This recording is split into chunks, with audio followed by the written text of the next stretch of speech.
Logiship, Amazon ve ara depo hizmetleri, Sofistike Zevkler Amerika'yı sunar. Şimdi size bir soru. Bütün insanlığın en büyük ortak zevki ne?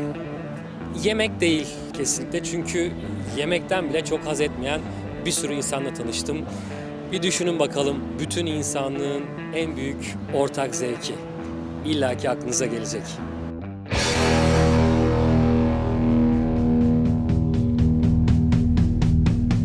Bütün insanlığın ortak zevki elbette cinsellik. Zamanla özel alanın bir parçası olan bazı moda unsurları bugün güvenli sınırlar içinde estetik bir ifade biçimine dönüştü. Harness ve benzeri tasarımlar artık yalnızca iç dünyaya ait değil, partilerde, festivallerde ve hatta sokak stilinde karşımıza çıkıyor. Bu parçalar yalnızca bir aksesuar değil, bireysel özgüvenin ve alternatif modanın görünür hali. Birazdan şahit olacağımız sıra dışı girişimcilik tam da bu dönüşümün içinde şekilleniyor.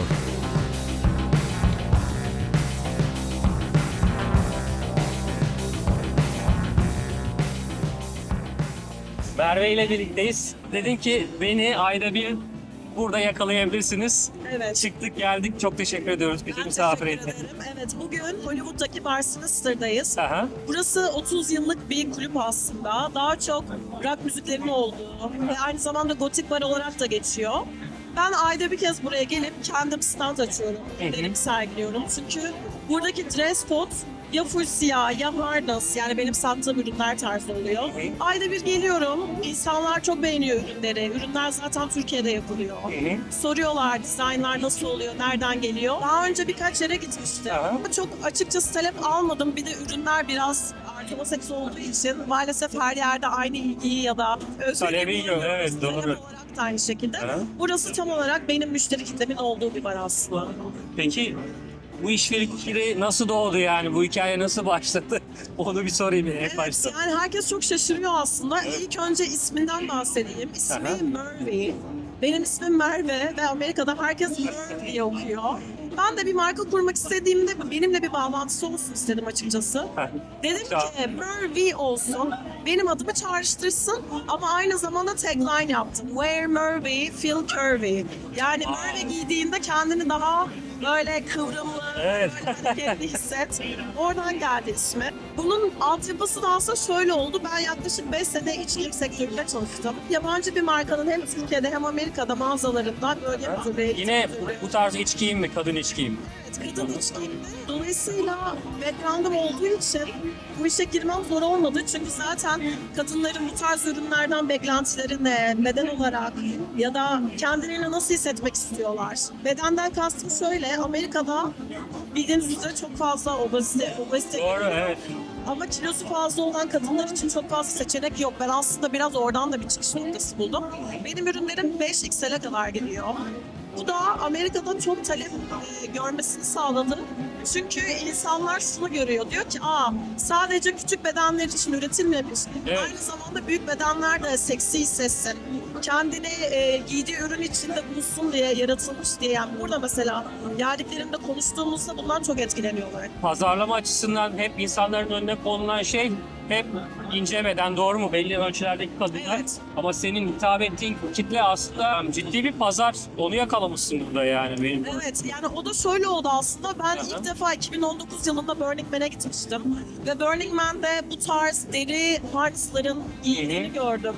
Ve dedim ki hani iç giyim aslında dış giyim olarak da kullanılabiliyor. Evet. Yani bir festival ortamında aynı zamanda Las Vegas'ta EDC'ye gitmiştim. Yani bu festivallerde dedim ki bu tarz ürünler hem iç giyim hem dış giyim aslında. Evet, doğru. Neden bunları ben 5XL'e kadar satmayayım? Sonra Türkiye'de üretici araştırmasına başladım. Yaklaşık 4-5 tane üretici buldum. Hepsinin kalitesini değerlendirdim. Hangisi bana uygun, hangisi değil. Bir de dediğim gibi iç giyimden geldiğim için beden olsun, Hakimsin zaten. aynen ürünün cinsi olsun, kaliteli mi, ne kadar süre kullanılabilir. Bunların hepsine hakimim. Bütün bilgi birikimimi birleştirince aslında Los Angeles'ta da çevremde gördüğüm barlar işte. Mesela Bar Sinister çok ilham veren bir yer aslında. Hani içeriği de görmüşsünüzdür. Gördüm. İçerisi etkileyici gerçekten de. Bunun dışında işte Burning Man, EDC gibi festivaller. Evet, onu soracaktım.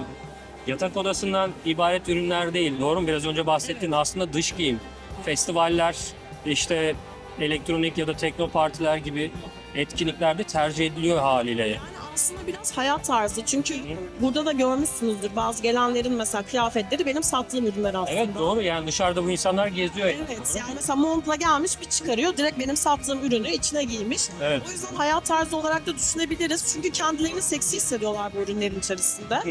Ve hani ben de açıkçası babam üroloji doktoru olduğu için... Ya hiçbir zaman- onu soracaktım. Hiç çekinmedin mi bu işe girerken? Yani Yani benim aslında istemez. çevremdekiler daha çok çekiniyor benden.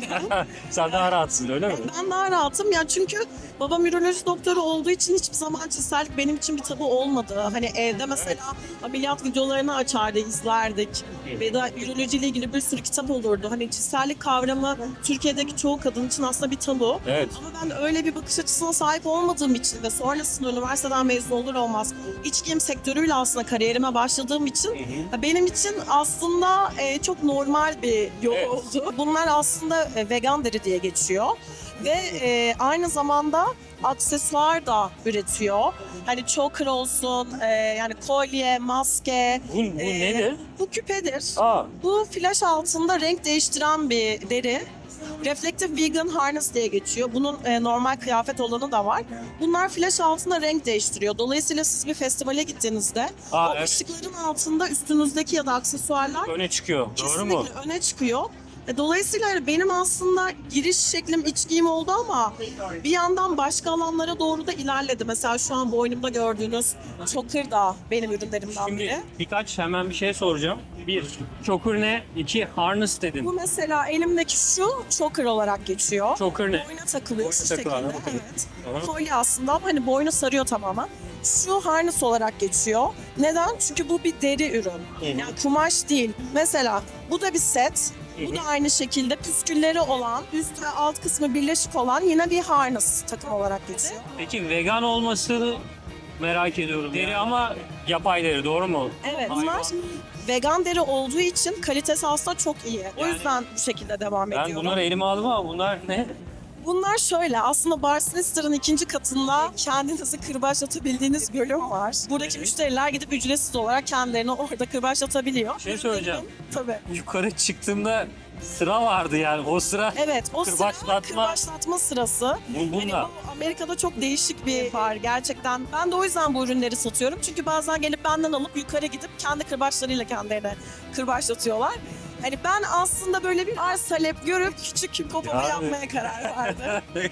Yani Doğru zamanda doğru yerde. ne diyeceğimi bilemiyorum. Yani adım attığım andan itibaren hayretler içerisindeyim. Şu an elimde tuttuğum şey de kırbaç. Burada gelenlerin en çok baktığı ürün.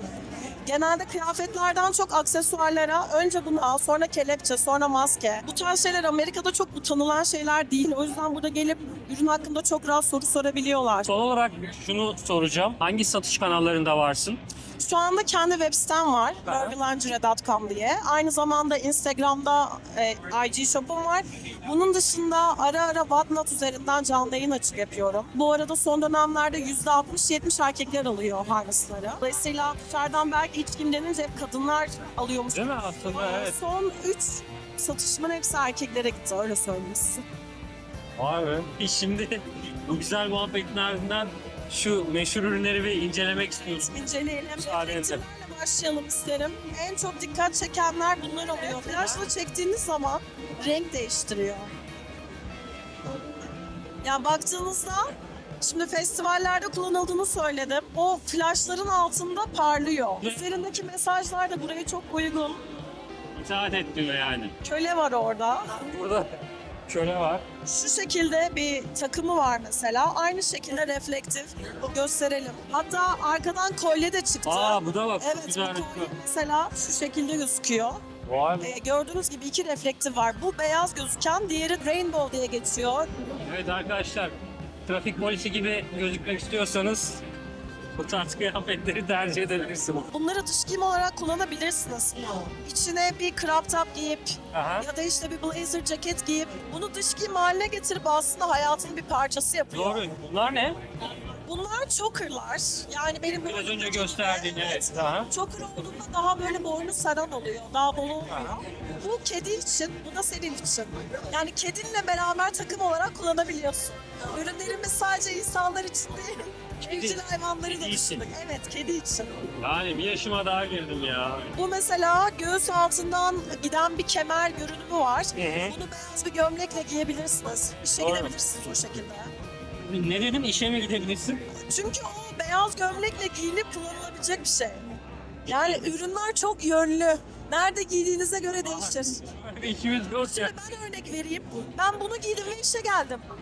Burası benim işim. İşe bunu giyip gelmiş oldum. Altıma bir etek giydim. Opak bir çorap tight giydim.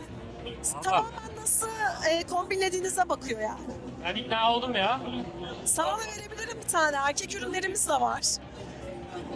Teşekkür ederim, vermedim. Bu hafta ne var peki? Bu tarafta harness setlerimiz var. Mesela burada maskesi var. Üstü, altı ve kırbaçı. Aynı zamanda kelepçeleri var.